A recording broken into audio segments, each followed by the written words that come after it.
कार्तिक मासातील शुक्ल पक्ष एकादशीला देव उठणे एकादशी म्हणतात. ही एकादशी कार्तिक एकादशी म्हणून सुद्धा ओळखली जाते. आषाढी एकादशीला निद्राधीन झालेले विष्णुदेव या एकादशीला पुन्हा निद्रेतून बाहेर पडतात आणि शुभ मुहूर्तात सुरुवात होते. त्यामुळे या दिवशी तुळशी विवाह सुद्धा पार पडतो आणि प्रत्येकाच्या घरी शुभ कार्याला सुरुवात होते. हिंदू धर्मात ह्या एकादशीला अनन्यसाधारण महत्त्व आहे. देव उठणे एकादशी म्हणजेच कार्तिक एकादशीच्या दिवशी अनेक शुभयोग निर्माण होत आहेत. या दिवशी सायंकाळी 7:11 हर्षण योग निर्माण होणार. तसेच या दिवशी सर्वार्थ सिद्धी योग निर्माण होत आहे. सकाळी 7:51 सुरू होणारा जो हा योग आहे तर तो 13 नोव्हेंबरला सकाळी 5:41 संपणार आहे. मराठी कॅलेंडरमध्ये चातुर्मास कालावधीला विशेष महत्त्व आहे, ज्याची सांगता कार्तिकी एकादशीने होते. मराठी वर्षातील सर्व एकादशी दिवसांपैकी कार्तिकी एकादशीला विष्णू प्रबोधोत्सव किंवा विष्णूचा जागरण उत्सव असं म्हणतात आणि ज्याला देवशयनी एकादशी म्हणून सुद्धा ओळखले जाते. जो हा दिवस आहे तर तो चिन्हांकित करतो ज्या दिवशी देव झोपतात असे मानले जाते. तर कार्तिकी एकादशीला देव उठणे एकादशी म्हणून ओळखले जाते. त्याच्या जागरणाचे प्रतीक असते. 2024 मध्ये म्हणजेच येत्या मंगळवारी 12 नोव्हेंबर रोजी आपल्याला कार्तिकी एकादशी साजरी करायची आहे. कार्तिकी एकादशीच्या दिवशी किंवा मग जे आषाढी एकादशी असते किंवा प्रत्येक जे महिन्यातली एकादशी असते त्या एकादशीला आपण भगवान विष्णूंची सेवा करत असतो. भगवान विष्णूंचं स्वरूप असलेल्या विठ्ठलाची या दिवशी वारी निघत असते आणि पंढरपूरची यात्रा सुद्धा याच दिवशी भरवली जात असते. तर इतकं महत्त्व या कार्तिकी एकादशीला असते. कार्तिकी एकादशीच्या दिवशी प्रत्येक घरामध्ये उपवास केला जातो. लहानातील लहान व्यक्तीपासून ते मोठ्यातील मोठ्या व्यक्तीपर्यंत हा उपवास केला जातो.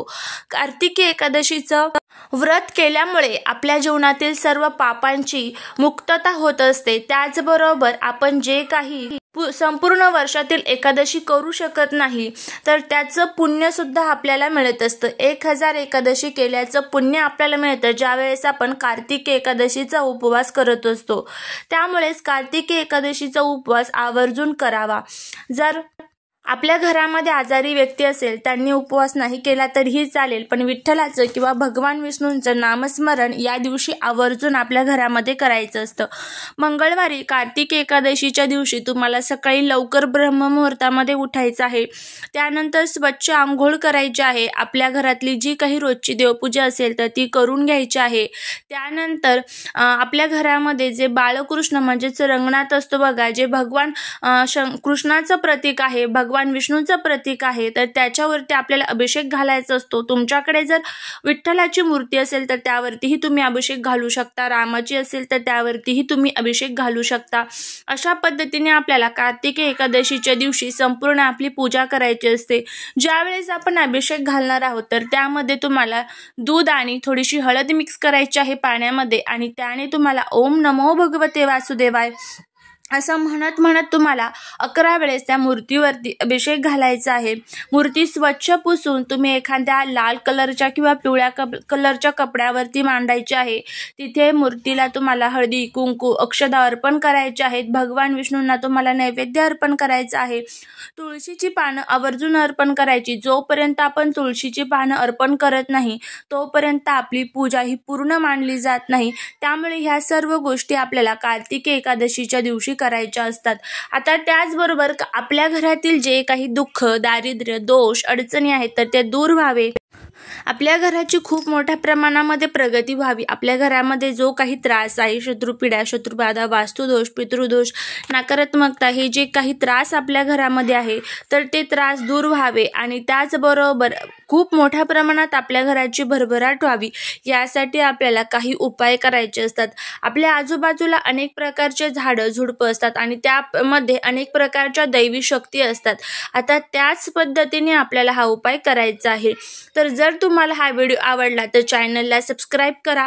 शेजारील बेल आयकॉनलाही प्रेस करा म्हणजे माझ्या सर्व नवीन व्हिडिओंचं नोटिफिकेशन तुम्हाला मिळेल आणि तुम्ही एक पण व्हिडिओ मिस करणार नाही. त्याचबरोबर कमेंटमध्ये श्री स्वामी समर्थ लिहिला अजिबात विसरू नका. आता हा उपाय कशा पद्धतीने करायचा याबद्दलची संपूर्ण माहिती आपण या आजच्या व्हिडिओमध्ये बघणार आहोत. सर्वात प्रथम हा उपाय आपण कशासाठी करत आहोत, तर आपल्या घरातील जे काही नकारात्मक शक्ती आहे तर त्या संपवाव्या, घरामध्ये जो पैसा येतो तर तो स्थिर राहावा, अखंड राहावा, यासाठी आपल्याला हा उपाय करायचा आहे. तर कार्तिकी एकादशीच्या दिवशी सकाळी तुमची जी काही रोजची देवपूजा असेल तर ती झाली की त्यानंतर तुम्हाला एक तांब्याभर पाणी घ्यायचं आहे. त्यानंतर त्या पाण्यामध्ये थोडीशी हळद टाकायची आहे, एक छान तुपाचा दिवा प्रज्वलित करून घ्यायचा आहे आणि त्यानंतर हा दिवा घेऊन आपल्याला तुमच्या आजूबाजूला जिथे कुठे पिंपळाचं झाड असेल तर त्या पिंपळाच्या झाडाजवळ जायचं आहे. आता सर्वांनाच माहीत आहे की पिंपळाच्या झाडावरती साक्षात भगवान विष्णू आणि माता लक्ष्मी निवास करत असतात आणि एकादशीच्या दिवशी पिंपळाच्या झाडाची पूजा करायला विशेष महत्त्व दिलं जातं. त्यामुळे आपल्याला पिंपळाच्या झाडाजवळ गेल्यानंतर सर्वात प्रथम हे पाणी अर्पण करायचं आहे. ओम नमो भगवते वासुदेवा या मंत्राचा जप करायचा आणि त्यानंतर तुम्हाला जो दिवा आपण आणलेला आहे तर तोही तिथे अर्पण करायचा आहे. भगवान विष्णू आणि माता लक्ष्मीला प्रार्थना करायची की माझ्या घरातील जे काही त्रास, दुःख, दोष, अडचणी आहेत तर ते दूर कर आणि तुमच्या मनातील एखादी इच्छा असेल ती इच्छाही तुम्ही तिथे व्यक्त करू शकता. आणि त्यानंतर तिथे त्या झाडाखाली बसून तुम्हाला महालक्ष्मी अष्टकमचं पठण करायचं आहे. एकदा पठण करायचं आणि 108 वेळेस तुम्हाला जो ओम नमो भगवते वासुदेवा हा भगवान विष्णूंचा मंत्र आहे तर त्याचंही पठण करायचं आहे. या 2 सेवा करायच्या आहेत. त्यानंतर पिंपळाच्या झाडाचं एक पान तुम्हाला घरी तोडून आणायचं आहे. तोडून आणल्यानंतर ते अगोदर व्यवस्थितपणे स्वच्छ धुवून घ्यायचं आहे. धुतल्यानंतर आपल्या देवघरासमोर बसायचं आहे. तुपाचा दिवा छान प्रज्वलित करून घ्यायचा. धूप, दीप, अगरबत्ती करून घ्यायची आहे. एक लाल कलरचा कपडा सोबत ठेवायचा. हळदीमध्ये थोडंसं पाणी मिक्स करायचं आहे किंवा गंगाजलही मिक्स करू शकता. हे सर्व झालं की त्यानंतर त्या पानावरती तुम्हाला स्वास्तिक काढायचं आहे.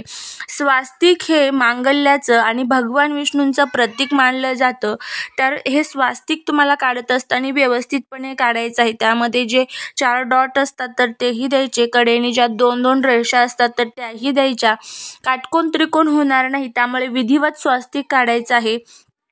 त्यानंतर तुम्हाला ते पान जे आहे तर ते हातात घ्यायचं. हातात घेत असताना देठाकडचा भाग हा देवांकडे करायचा आणि पानाकडचा भाग हा आपल्याकडे करायचा. अशा पद्धतीने पान हातामध्ये घ्यायचं आणि त्या पानाला आता आपल्याला अभिमंत्रित करायचं आहे. अभिमंत्रित करण्यासाठी आपल्याला 16 वेळेस महालक्ष्मी अष्टकमचं आणि 1 वेळेस विष्णू सहस्त्रनामचं पठण करायचं आहे. भगवान विष्णूंच्या आणि माता लक्ष्मीची ह्या 2 अतिशय उच्च कोटीच्या सेवा मानल्या जातात आणि ह्या 2 सेवा तुम्हाला करायच्या आहेत.